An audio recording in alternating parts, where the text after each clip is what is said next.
शिवानी और आप देख रहे हैं बीजापुर एक्सप्रेस। चलते हैं खबरों की ओर।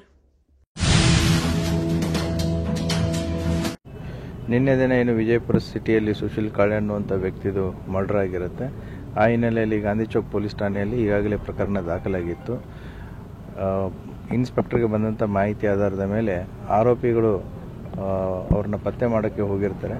ಆವಾಗ ಪೊಲೀಸರನ್ನ ನೋಡಿಬಿಟ್ಟು ತಪ್ಪಿಸ್ಕೊಂಡು ಹೋಗುವಂಥ ಒಂದು ಪ್ರಯತ್ನವನ್ನು ಮಾಡಿದ್ದಾರೆ. ಸೊ ಇಟ್ಟಂಗಿಯಾಳ್ ರೋಡ್ ಕಡೆ ಹೋಗ್ತಿರ್ಬೇಕಾದ್ರೆ ಪೊಲೀಸರನ್ನ ತಪ್ಪಿಸ್ಕೊಂಡು ಈ ಡಿವಿಯೇಷನ್ ತೊಗೊಂಡು ಬಂದಿದ್ದಾರೆ. ಸೊ ಇಲ್ಲಿ ಬೈಕಲ್ಲಿ ಬಿದ್ದಿದಾಗ ತಪ್ಪಿಸ್ಕೊಂಡು ಹೋಗೋ ಪ್ರಯತ್ನ ಮಾಡಿದ್ದಾರೆ. ಪೊಲೀಸರ ಮೇಲೂ ಕೂಡ ಫೈರಿಂಗ್ ಮಾಡೋದಕ್ಕೆ ಪ್ರಯತ್ನ ಮಾಡಿದ್ದಾರೆ. ಸೊ ಆವಾಗ ಇನ್ಸ್ಪೆಕ್ಟ್ರು ಇನ್ ರಿಟಾಲಿಯೇಷನ್ನು ಗಾಳಿಯಲ್ಲಿ 3 ಗುಂಡು ಹಾರಿಸಿದ್ದಾರೆ. ಅದರಲ್ಲಿ ಇವರಿಬ್ಬರ ಕಾಲಿಗೆ ಗುಂಡು ಬಿದ್ದಿದೆ. ಆಮೇಲೆ ಅವ್ರದ್ದು ಕಂಟ್ರಿ ಮೇಡ್ ಪಿಸ್ತೂಲು ಕೂಡ ಸೀನ್ ಆಫ್ ಕ್ರೈಮಲ್ಲಿ ನಮಗೆ ಸಿಕ್ಕಿದೆ. ಈಗಾಗಲೇ ಆರೋಪಿಗಳನ್ನ ಹಾಸ್ಪಿಟ್ಲಿಗೆ ಶಿಫ್ಟ್ ಮಾಡಲಾಗಿದೆ. ಆಮೇಲೆ ಏನು ಗುಂಡಿನ ಹಾರಿಸುವಂಥ ಸಂದರ್ಭದಲ್ಲಿ ನಮ್ಮ ಪೊಲೀಸರು ಕೂಡ ಎಡವಿ ಬಿದ್ದಿದ್ದಾರೆ. ಸೊ ಅವ್ರಿಗೂ ಕೂಡ ಗಾಯ ಆಗಿದೆ. ಅವ್ರನ್ನೂ ಕೂಡ ಹಾಸ್ಪಿಟ್ಲಿಗೆ ಶಿಫ್ಟ್ ಮಾಡಿದೆ.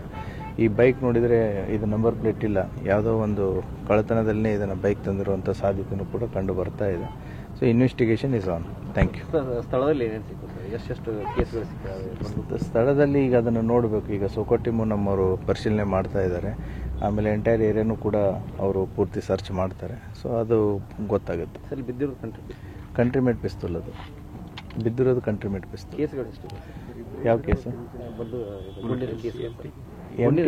ಅದನ್ನು ನೋಡ್ತೇವೆ. ಯಾಕಂತಂದ್ರೆ ಈಗ ನಮ್ದು ಆಂಟಿ ಸಬೋಟೇಜ್ ಇದು ಏನು AC ಟೀಮ್ ಬರಬೇಕು, ಸೋಕೋ ಟೀಮು ಬಂದಿದೆ. ಬಂದು ಅದನ್ನು ಎಷ್ಟು ಬಿದ್ದಿದ್ದಾವೆ ಏನು ಅನ್ನೋದನ್ನು ಪರಿಶೀಲನೆ ಮಾಡ್ತಾ ಇದ್ದಾರೆ. Thank you.